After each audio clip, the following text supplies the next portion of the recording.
मी मुंबईची शान असलेली double decker bus सध्या जे पुलाखाली धूळ खात उभी आहे।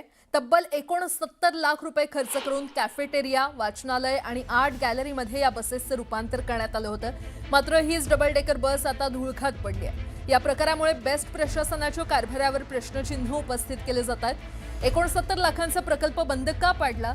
देखभाल आणि संचालनाची जबाबदारी कुणाची आणि या बस पुन्हा सुरू होणार का असे प्रश्न उपस्थित केले जात आहेत। बस सेवेला 100 वर्ष पूर्ण होत असताना डबल डेकरची अशी अवस्था पाहून मुंबईकर संताप व्यक्त करतात।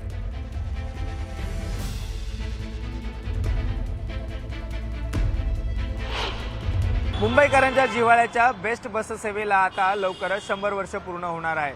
मुंबईची शान मानली जाणारी डबल डेकर बस आता इतिहासात जमा होऊ नये म्हणून महानगरपालिकेकडून एक युक्ती लढवण्यात आली। ती म्हणजे कशी?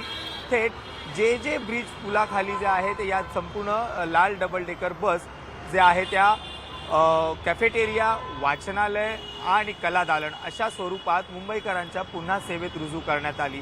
परंतु या बस आपण दृश्यांमध्ये पाहू शकतो की अगदी संपूर्ण बसच्या चारी बाजूला जे आहे ते थुंकण्यात आलेलं आहे आणि त्याचबरोबर अस्वच्छता पाहायला मिळते।